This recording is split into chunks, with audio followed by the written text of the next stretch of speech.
और चलिए अब बात करते हैं कि क्या हिंदू जाग गया है। मंदिरों में इन दिनों भारी भीड़ उमड़ रही है। महाकुंभ में आपने सनातनियों की भयंकर भीड़ को देखी होगी, लेकिन जो हिंदू पहले पिकनिक मनाने के लिए जाता था, होटल और पब में जाता था, वो हिंदू अब मंदिरों में दिख रहा है।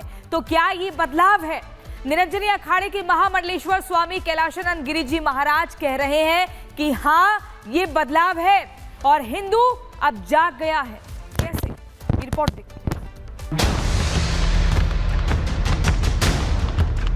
जो सनातनी नहीं है वो सनातनी हो जाए, उसी में उनका लाभ है।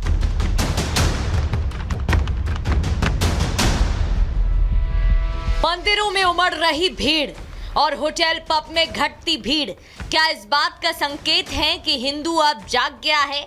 सवाल ये भी है कि अगर हिंदू जाग गया है तो सनातन का विरोध करके अपनी राजनीतिक दुकान चलाने वाले नेताओं की दुकानों की शटर क्या अब गिरने वाली है? इस बात की चर्चा ने आज इसलिए जोर पकड़ लिया है क्योंकि निरंजनी अखाड़े के महामंडलेश्वर कहते हैं कि अब हिंदू धर्म का और सनातनियों का अपमान करना किसी के लिए आसान नहीं रहेगा, क्योंकि हिंदू जाग गया है और अब जिसने भी सनातन का अपमान किया वो नष्ट हो जाएगा। आप निरंतर इस बात का ध्यान रखें। आप भारत में रहते हो, आप पाकिस्तान में नहीं रहते हो, आप भारत से बाहर नहीं रहते हो। भारत आज भी सनातनियों का है, भारत सनातनियों का है। अगर कोई एक दो लोग सनातन को पीड़ा पहुंचाने का प्रयास करेगा तो निसंदेह सनातनी अब जग गए हैं। सनातनी उनको सहन करने वाला नहीं है। स्वामी कैलाशानंद गिरी महाराज सनातन विरोधियों को चेतावनी देकर समझा रहे हैं तो बाबा बागेश्वर अलग ही मिशन पर हैं। पंडित धीरेन्द्र शास्त्री ने तो प्रण ले लिया है कि वो देश के कोने कोने में जाएंगे, सनातनियों को जगाएंगे, भारत को हिंदू राष्ट्र बनाएंगे और जो सनातन का विरोध करते हैं उनकी ठठरी बांधेंगे। हम राजनीति का प्रचार करने नहीं, हिंदुत्व पर विचार करने आए हैं और सनातन का प्रचार करने के लिए हम पूरे देश में जा रहे हैं। लोगों की अपनी अपनी निजी भावनाएं, धर्म को और साधुओं को राजनीतिक बातों से हमें लगता है कि हमको दूर रहना चाहिए। हमें हिंदुत्व पर ही कार्य करना चाहिए, हमें राष्ट्रवाद पर ही कार्य करना चाहिए। भगवान ने शायद इसीलिए हमें भेजा है। चाहे मथुरा हो या अयोध्या, काशी हो या फिर बाबा महाकाल की नगरी उज्जैन जैसी वहां से जो तस्वीरें सामने आ रही हैं, उसे देखकर तो यही लग रहा है कि देश में बिना शोर वाली सनातन क्रांति आ गई है। ऐसे में सवाल यही है, क्या मौजूदा वक्त में सनातन का विरोध करना किसी के लिए आसान है? क्या उन नेताओं और पार्टियों के लिए बुरा वक्त आने वाला है जो सनातन का विरोध करके तुष्टीकरण की राजनीति करते हैं? Bureau report, Republic Bharat. बड़ी खबर आपको बताएं, जहां पंजाब में ड्रग्स माफियाओं पर बुलडोजर एक्शन लिया गया है। मोहाली में तस्कर की बिल्डिंग पर बुलडोजर से कार्रवाई की गई है। नशा तस्करी कर कमाई से इस प्रॉपर्टी को बनाया गया था, जिसके बाद इस बड़ी कार्रवाई को अंजाम यहां पर दिया गया है। तो ड्रग्स माफियाओं के खिलाफ पंजाब में बड़ा एक्शन देखने को मिल रहा है, जिसमें जिस काली कमाई के जरिए इस प्रॉपर्टी को खड़ा किया गया था उसे ध्वस्त बुलडोजर एक्शन के जरिए कर दिया गया और लगातार बड़ी कार्रवाई पंजाब में ये देखने को मिली है, जिसमें इस बुलडोजर एक्शन को अंजाम दिया गया है। तो बड़ी कार्रवाई लगातार जारी है तस्करों के खिलाफ मोहाली पंजाब में, जहां पर काली कमाई से जिस प्रॉपर्टी को खड़ा किया गया था उसे पूरी तरह से ध्वस्त कर दिया गया। और उधर मुगल आक्रांताओं के खिलाफ लगातार गुस्सा फूट रहा है और यूपी तक ये आग जा पहुंची है। गुलामी की निशानियां हटाने की मांग अब उत्तर प्रदेश सदन में भी जोर शोर से हो रही है। बीजेपी एमएलसी ने बजट सत्र के दौरान इस मुद्दे को न केवल सदन के पटल पर रखा, बल्कि कई कस्बों के नाम बदलने तक की मांग की है। क्या कुछ मांगे की जा रही हैं, देखिए इस रिपोर्ट में।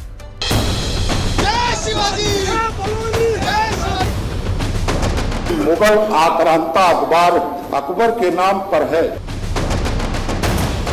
महात्मा श्रवण कुमार के नाम पर चरवण धाम करने की मांग करता हूं। दिल्ली से उठी मुगलिया निशानी हटाने की गूंज अब उत्तर प्रदेश तक पहुंच गई है। उत्तर प्रदेश में भी मुगल आक्रांताओं के खिलाफ गुस्सा फूट पड़ा है। देश पर कब्जा कर संस्कृति और धरा को लूटने वाले क्रूर आक्रांताओं का नामो निशान मिटाने को लेकर घमासान मचा है। जहां एक और देश की राजधानी दिल्ली में गुलामी से जुड़े नामों को बदलने की मांग को लेकर बवाल मचा है। बीजेपी के मंत्री और सांसद ने अपने अपने घरों का पता बदल लिया है। उन्होंने आवास पर लगी नेम प्लेट पर तुगलक लेन की जगह स्वामी विवेकानंद मार्ग लिखवाया है। वहीं अब यूपी विधानसभा में भी मुगल पहचान को मिटाने की मांग गूंजने लगी है। BJP MLC doctor Hariom Pande ने सदन में मांग उठाते हुए कहा, अंबेडकर नगर जिला मुख्यालय में मुगल आक्रांता के नाम पर मौजूद Akbarpur bus station, railway station और तहसील का नाम बदला जाए और मातृ पितृ भक्त महात्मा श्रवण कुमार के नाम पर श्रवण धाम रखा जाए।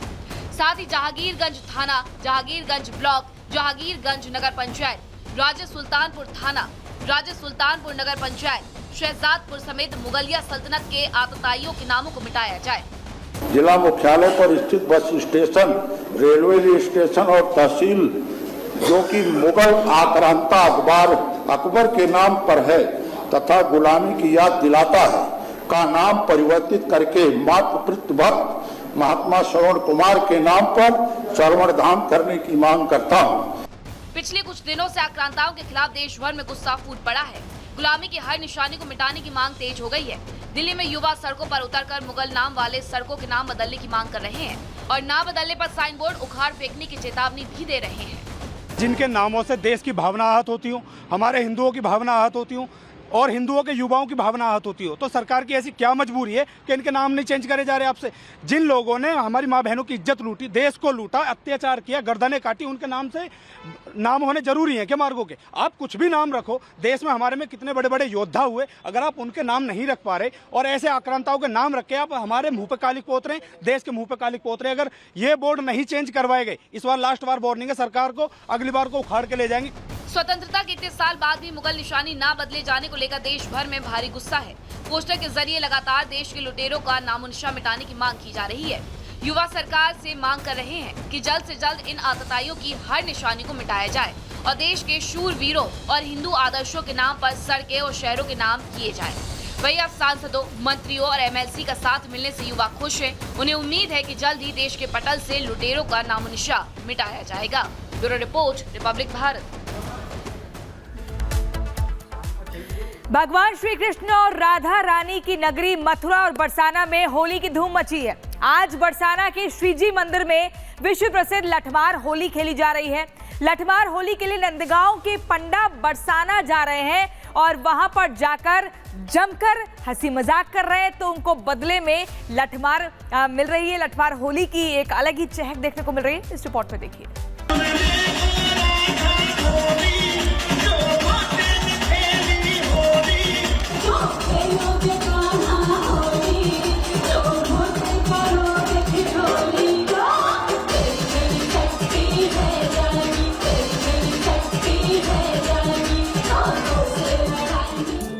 मथुरा, वृंदावन और बरसाना में होली का खुमार सिर चढ़कर बोल रहा है।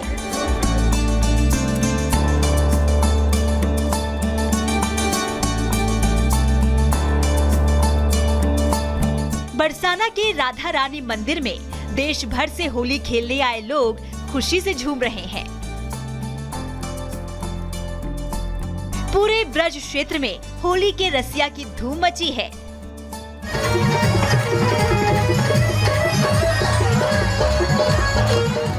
आज बरसाना में विश्व प्रसिद्ध लठमार होली खेली जा रही है। तो रंगीली गली लठमार होली के लिए सज धज कर तैयार है। महिलाओं के चेहरे पर घूंघट है तो हाथों में बड़े बड़े लठ हैं और लठ से बचने के लिए नंदगांव के पंडा भी पूरी तरह तैयार हैं। आज बरसाना में ऐसी रौनक है, ऐसी धूम मची है जो शायद पूरे साल में केवल एक दिन यानी लठमार होली के दिन ही देखने को मिलती है। और इसलिए आज के इस खास मौके पर देश के कोने कोने से जो लोग होली खेलने पहुंचे हैं, उनका उत्साह देखने लायक है।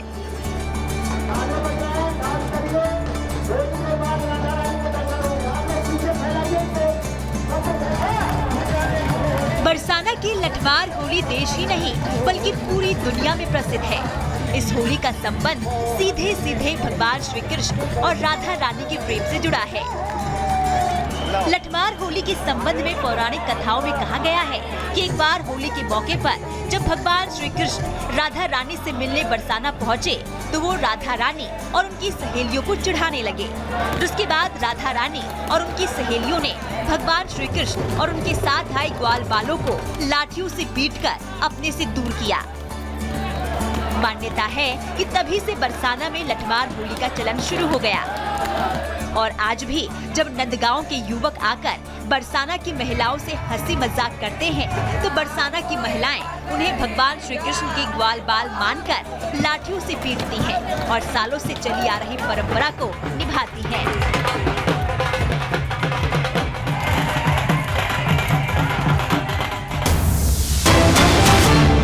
बीच बड़ी खबर आपको बताएं, जम्मू के कठुआ में जहां पर लापता हुए हिंदुओं के शव को बरामद किया गया है। बिलावर के ऊपरी इलाकों में ये 3 शव बरामद किए गए। सुरक्षा बलों के ड्रोन में इन तीनों शवों को देखा गया। लगातार ऑपरेशन चलाया जा रहा था तीनों लापताओं को ढूंढने के लिए। वहीं बिलावर के ऊपरी इलाकों में सुरक्षा बलों के ड्रोन में इन 3 शव को देखा गया।